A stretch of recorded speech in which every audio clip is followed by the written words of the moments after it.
This channel is for educational purposes only. Please do your own due diligence before making any investment decisions. Hi, this is Joe Rabil with Invest Like a Pro. Today I'm going to go through a lot of the details of many of the videos that I go through with respect to MACD and ADX and some of the things that I look at with a very specific trade setup. I had a request from a subscriber asking me to provide an intraday buy setup using some of the criteria that I had talked about in a QQQ short. And yeah, it's intraday, and I'm not trying to convince you guys to be intraday traders. In fact, that's the farthest thing I try and do on this channel. But it does provide a lot of really good, a lot of times the intraday trades can provide a really good example. And I think we can learn from that and be able to apply it to longer term trading. I have been providing research to institutional money managers for the last 30 years. They're longer term investors. I basically have taken the stuff that I've learned on the short term time frames and applied it to longer term. So I want you to do that. That's how I want you to think about this, but we can go through the same details of a trade as if it's a monthly and a weekly chart using a 10-minute and a 2-minute. And so today I'm going to go through a daily, hourly, 10-minute, 2-minute. Hope you pick up some details as to some of the things that I look at. And again, you can apply them to the longer term trades. Let's go ahead and look at this chart. It's CFG, one of the bank stocks, Citizens Financial Group. And what I want to do is we've got the daily chart in the bottom left. And we almost want to treat this like our monthly chart, if you think about it. So I normally have a monthly, weekly, daily, and hourly. So now I've got a daily, hourly, 10-minute, and a 2-minute. And I've boxed out the area that I want to focus in on. And it shows as just a single bar here, over this period here. And then on the 10-minute, it's really focusing in on the morning of the 11th of this month. So first off, look at what's going on the highest time frame, the upper time frame, the daily chart. In this situation, look at the ADX and how strong it is. You see how we've been for several days been moving up, and the ADX is moving up, and we've got a strong DI. MACD is confirming. So we've got a very strong backdrop in place for this stock. The other thing that I would mention is I've got a 4MA that's loaded up on here. Notice how the stock keeps respecting that line. So you want to kind of keep that in mind. You could use a different line. You could use a 5 if you want, but I like to keep the 4 up there because it represents the 18 on the lower time frame. So if we look at this 4 and look at what the hourly is doing, it's very close. When this price action was below, that was when price here was below the 4. So I think it does a pretty good job of just giving me a sense, looking at the daily chart, what the hourly 18 is doing. But let's go down to the hourly now and look at what this showed up. So in fact, I want to zoom in on this for a second because you can't really see it otherwise. We had this. So let me just show you this. We had this move to the upside and then a pullback, right? And if we notice, we had a higher bottom in price, and look at this MACD making a lower low. Now, the other thing I want to point out is look at how strong the ADX is. Through these pullbacks and everything, the ADX is staying very strong through this period.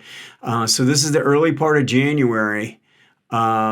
Of this year, and we're showing these pullbacks based on the 10-minute chart is giving hourly chart is giving us a pretty good backdrop that the support is strong. The daily is telling us we have a strong ADX condition, but this shows during the pullback we've got this reverse divergence. So that's just something you want to have in the back pocket because what's going to end up happening is if you're looking at intraday charts, you might be looking at 5 or 10. You might need to be able to in order to zero in on the one you want, you have to look at these little nuances in MACD and ADX to really help you zero in on which one you want to focus in on that day.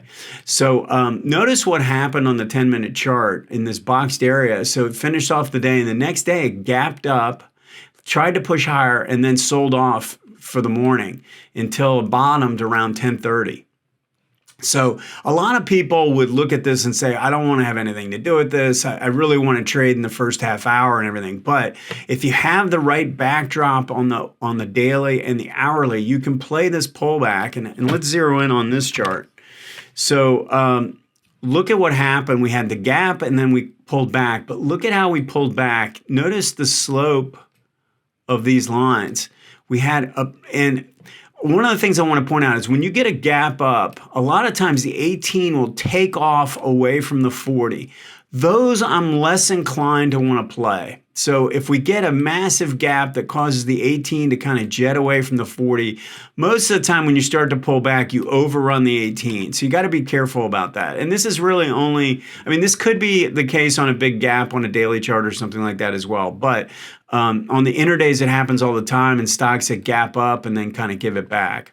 So you want to be aware of that. Now, in this pullback, it was pretty orderly. I mean, these moving averages looking pretty good. MACD confirmed the up move, as did ADX. And then we get back and we get this pullback. So now we're inside this box here. And if we go to the 2-minute chart, look at how we can dissect this time frame and look at what takes place. We had a break of the downtrend line. Now, because there was overrun on the MACD. So first off, let's just focus in on the up move. The up move on the gap up, look at the strength of the ADX, look at the confirmation in MACD. And then during the correction phase, and this is based on the sellers, we had really no strength in the sellers whatsoever. So I'm predisposed to thinking that I want to play this to the upside, that there's more of an upward bias in this because the sellers are not very strong.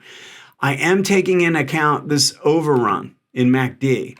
And when that happens, typically, I'm going to want to see a 1, 2, 3 sequence take place. We break the trend line, that's 1. And then we come back and test this low, and that's 2. And then coming up through this peak right here would be 3.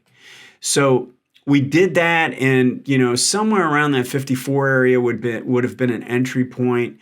And that would be how I would go about playing this in these 4 time frames. So one of the things I do want to make mention though is when I go down to a lower time frame under anything 5 minutes or less, I don't like to use the moving averages as a stop approach. In fact, I don't really like using moving averages on any time frame, but I definitely don't like doing it on the micro time frames. And what I would prefer to do is to use the last swing low. So I can come underneath these lows like this. These are swing bottoms. And then if we keep going for the day, if I move this over, it would have kept you in doing that. And then by the end of the day, you really want to be out. You might have even taken advantage of this pop to the upside at 3:15, something like that, as an exit point. Realizing that if I'm doing a trade off of a 10-minute or less, I'm doing it intraday. I'm in and out the same day. I'm not going to hold it overnight. I don't typically do that. Now, you could trade off the 10-minute. Or you could do the options or something like that. And yes, you could hold those overnight. But I don't recommend typically, if you're going to do an intraday trade, it's an intraday, meaning you're in and out in the same day. So kind of a key point there. But this really kind of brings in all the components of using multiple time frames. We've got the hourly chart showing uptrend with the 18 and the 40 rising. We've got a reverse divergence and strong ADX. And then we have strong ADX on the 10-minute on the rally up and the pullback right into the zone between the 18 and the 40. And it did it in a very orderly manner that provided an opposing trend trigger on the 10-minute, which showed no strength in the sellers on ADX. So I can see strong ADX rising here, strong ADX well above 25 throughout the corrections here. I can see a strong ADX move and then a pullback here where ADX stayed above 25 when it came into support. And then I can see strong ADX to the upside, and then on the decline phase showed no sign of sellers whatsoever. And in every one of these time frames, the MACD confirmed each one of these setups. So this is how you go about using multiple time frames. If you want to go up a time frame, you could start with a weekly, and then this would be the daily. This would be the hourly, and then you'd have a 10-minute to be your real trigger time frame. You could also go up another time frame and make this the monthly, weekly, daily, and hourly, which is what I continuously talk about on this channel. But such a great example here. If you go through a lot of the banks, there's several made patterns like this. So watch these gaps and then look for a signal. A lot of times it'll come into the 10 minutes somewhere around 10:30 or 11. So just a good example of how to apply the techniques that I use. If you have any questions or comments, go ahead and post them. Thanks.